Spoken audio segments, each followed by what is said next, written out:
Hello everyone, my name's Matt Kirkaldy. I'm a lecturer in neuroscience in the School of Medicine, and today I'm going to talk to you about a tissue which is not the nervous system. It's actually striate muscle.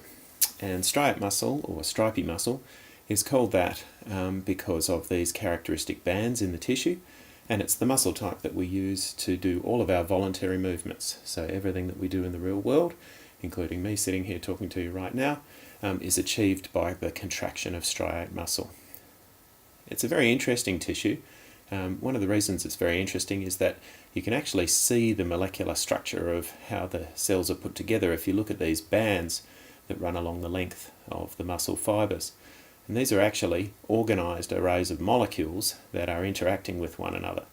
And in fact, when the molecules here in this thick band interact and burn energy by grabbing onto the molecules in the pale band here, it actually shortens the distance between them. And when each of these tiny little bands shortens its size, and they're all joined end to end, then you get a shortening of the muscle fibre as a whole. That's actually what causes the movement and scales up to the real world. So the most interesting thing that I find about striate muscle is that you can see actions of molecules at the molecular scale having an effect in the real world. So it really brings the physiology to life for me.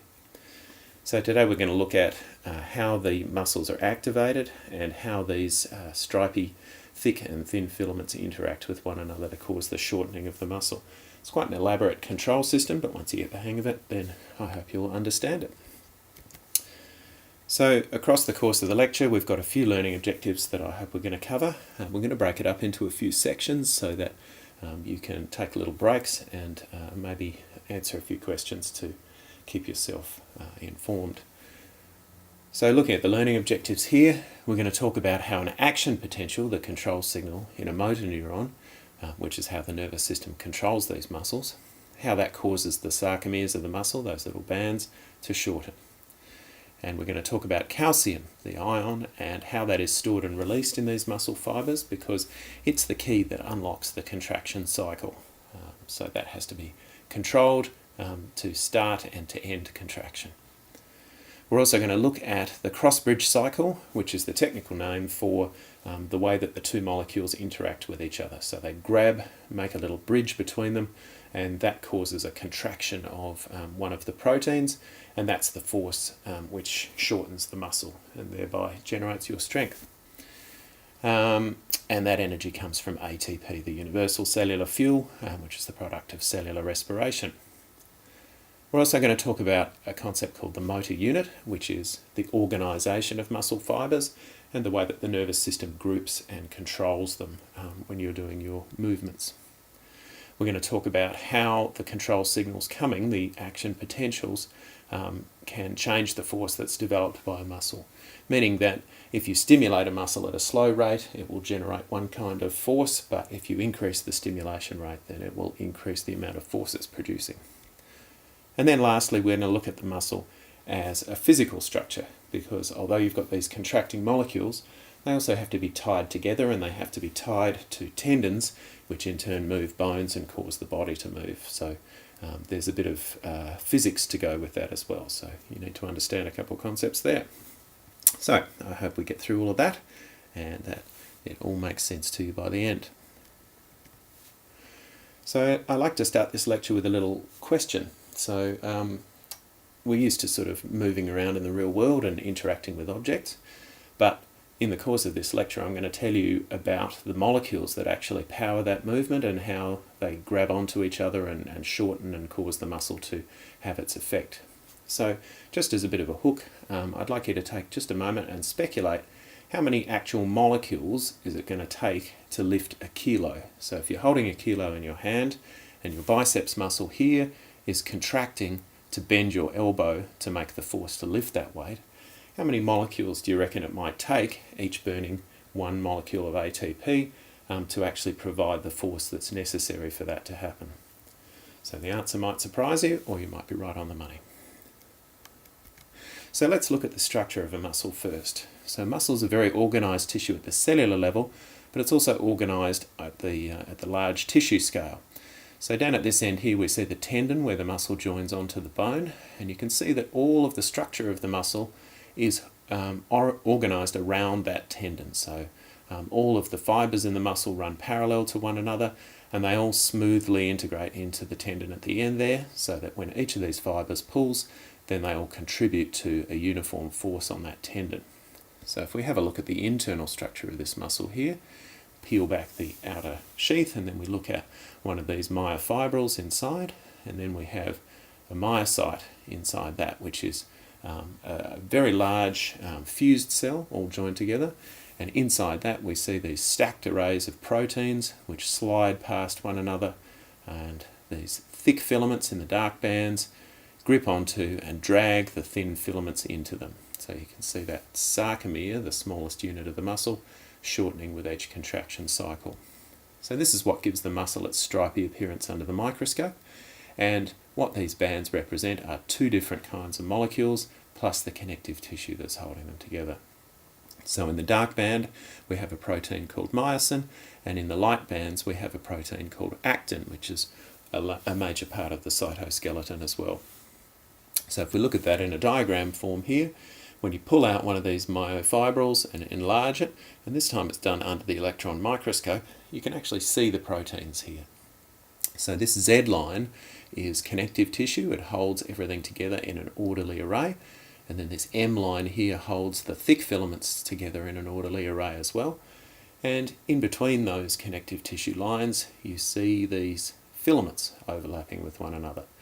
The thin actin filaments are pretty hard to make out even at this scale, but you can see the large myosin molecules here all grabbed together in these bundles. And in fact these molecules slide past one another and sort of penetrate each other's space.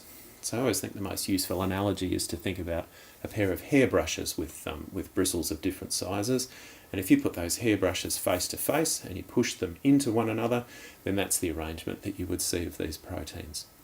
And what it means is that the thick filaments, these myosin molecules, have good access to all of the thin filaments, the actin molecules, and they can interact with one another and grab on and pull so that the sarcomere, this organisational unit of the muscle, can shorten under powered contraction.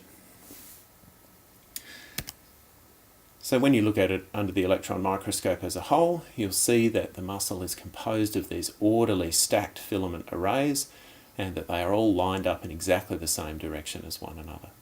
And that means that all of the shortening that occurs is applied in the same direction, and therefore the muscle fibre as a whole shortens in pretty much one dimension. So although it bulges because the fluid gets compressed, the actual contractile force is organised in a straight line down the muscle fibre. Here's a close-up of the actual proteins themselves. The actin filament, this is now blown up enormously using transmission electron microscopy. It's sort of a twisty rope of tiny little ball-shaped proteins which have little binding sites on them. And if we look at the myosin thick filament here, you can actually see that there's a central core with lots of thin ropey bits of protein, and then surrounding that at each end are lots of little lumpy projections sticking out from that. It's actually these lumpy projections that interact with the thin filaments.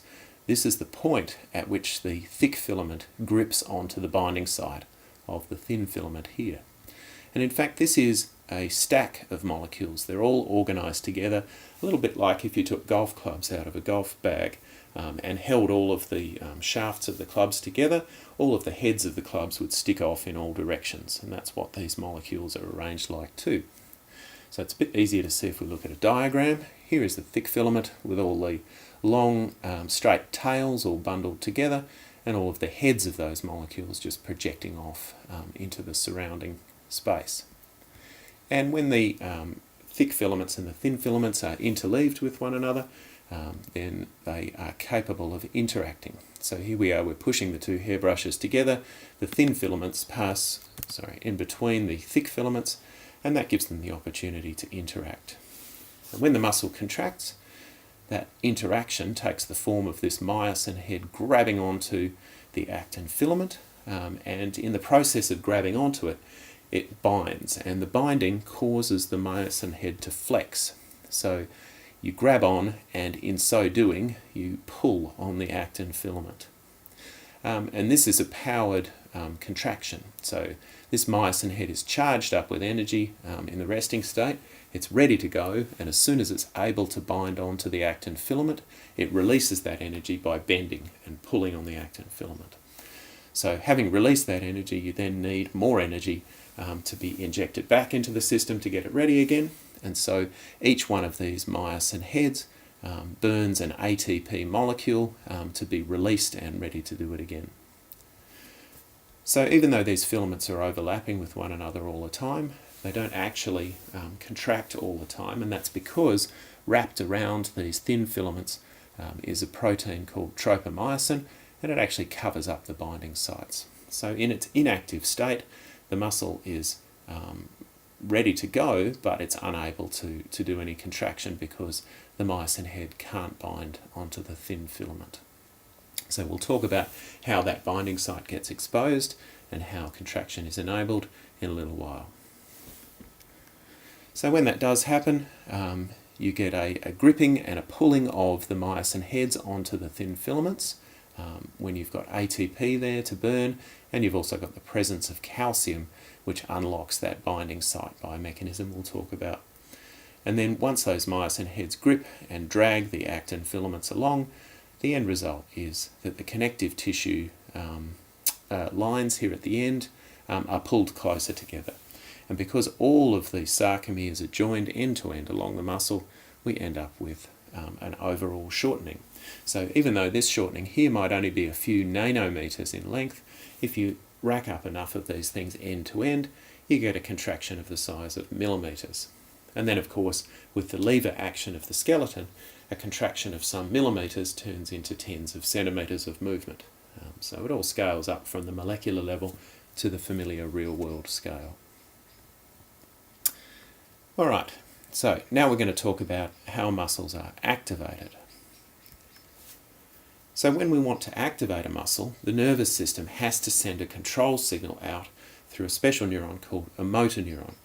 And the motor neurons provide an excitatory signal that comes out and activates specialized receptors on the surface of the muscle fiber, and those receptors in turn unlock the contractile machinery of the muscle itself. So we're just going to take a break here, and you can get ready for this section after that.